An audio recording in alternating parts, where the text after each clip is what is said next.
Olha, tem um debate gigantesco rolando agora no Brasil e ele mexe com a vida de milhões e milhões de pessoas. A gente está falando do futuro dos motoristas e entregadores de aplicativo. É uma discussão que está, sabe, redesenhando completamente o que a gente entende por trabalho. E essa frase aqui do ativista Paulo Galo Lima, ela vai direto na jugular, né? Já bota o dedo na ferida e mostra a tensão que está no centro de tudo isso. É o resumo perfeito do conflito. De um lado, aquela promessa de seja seu próprio chefe, de ter mais flexibilidade, e do outro, a denúncia de um trabalho precário, de exploração mesmo. Então, a grande pergunta que fica no ar é essa, né? O que é isso, afinal de contas? É a tal liberdade de ser o seu próprio patrão? Ou será que é só uma roupagem nova para um trabalho precário sem proteção nenhuma? É essa questão que o Brasil inteiro, dos motoristas lá na ponta até os ministros do Supremo, está tentando decifrar. Beleza, então para a gente entender essa história toda, vamos passar por 5 pontos. Primeiro, essa dualidade. É liberdade ou exploração? Depois a gente olha para uma lei que está sendo discutida. Em seguida, a gente discute quem é que controla a tecnologia por trás de tudo. Aí, ó, vamos ver a defesa das plataformas e, por fim, ver como o Supremo entra nessa história para decidir. Então, vamos começar pelo começo, certo? Pelo ponto de vista de quem está ali no dia a dia, no volante. Qual é o dilema que esses motoristas enfrentam? Para entender a briga na justiça, a gente precisa conhecer uma expressão-chave: vínculo empregatício. O que é isso? Basicamente, é quando a lei reconhece que aquela pessoa não é um autônomo, mas sim um funcionário. E aí, com esse reconhecimento, vem todos aqueles direitos da CLT, sabe? Férias, 13º, FGTS. A pergunta de US$ 1 milhão é: motorista de aplicativo tem ou não tem esse vínculo? E essa frase da advogada Sol Correia, que representa os motoristas, é matadora. Pensa só.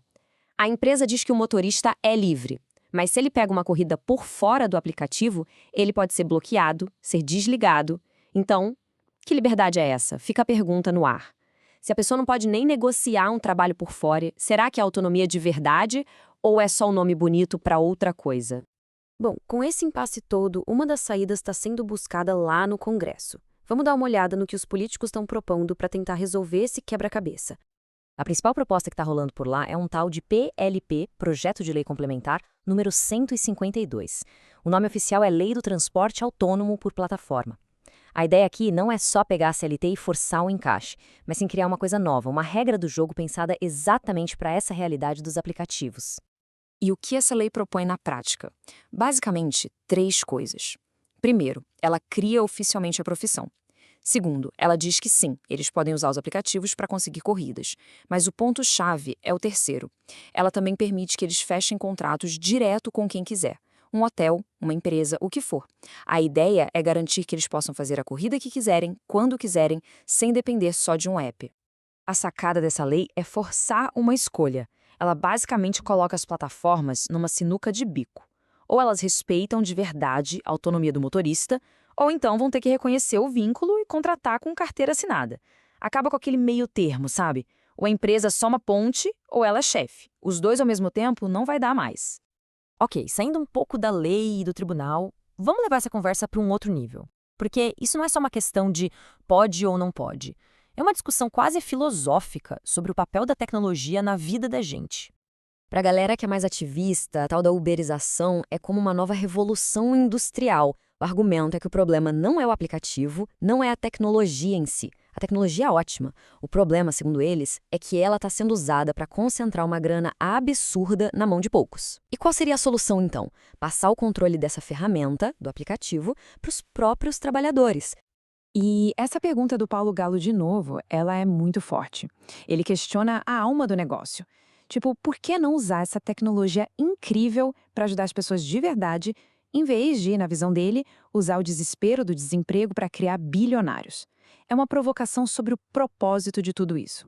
Bom, mas toda história tem 2 lados, certo? Para entender o quadro completo, a gente precisa ouvir o que as plataformas, como a Uber, têm a dizer. Qual é a defesa delas? Como elas enxergam esse modelo de negócio? Aqui a gente vê que são 2 mundos completamente diferentes. De um lado, a Uber diz: nós somos uma empresa de tecnologia que conecta as pessoas. Os motoristas são nossos parceiros autônomos e o algoritmo só faz o meio de campo. Do outro lado, os motoristas respondem: não, vocês são uma empresa de transporte. Nós somos funcionários e o algoritmo é o nosso chefe, ele que manda em tudo. Um ponto que sempre gera muita polêmica é a comissão.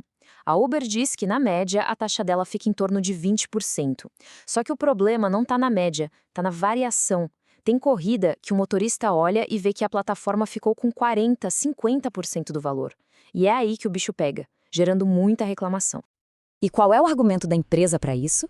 Essa frase de um representante da Uber resume bem: o limite para o lucro é a concorrência. A lógica deles é que o próprio mercado se regula. Se eles cobrarem caro demais, tanto o passageiro quanto o motorista pulam para outro aplicativo. A competição seria então o grande freio. Então a gente tem o Congresso discutindo de um lado, a sociedade dividida de outro, e para onde tudo isso vai desaguar? Para o judiciário. No fim das contas, a palavra final sobre o modelo de hoje parece que vai sair de lá, e todos os olhos, claro, se voltam para o Supremo Tribunal Federal. E não é pouca coisa não. O STF está com 2 casos na mesa, um da Uber e outro da Rappi, que são vistos como o divisor de águas. O que for decidido ali vai criar uma jurisprudência, uma regra que pode impactar todo o setor.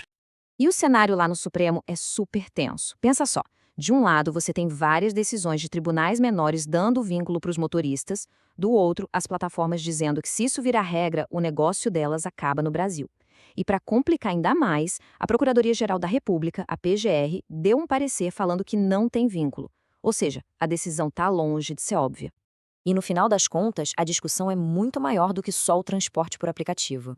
A pergunta que fica é essa: para que vai servir a tecnologia? Ela vai ser usada para criar novos direitos adaptados a essa nova realidade, ou ela vai ser a ferramenta para desmontar proteções que já existiam? Essa é uma resposta que, de um jeito ou de outro, vai definir o futuro do trabalho para todo mundo.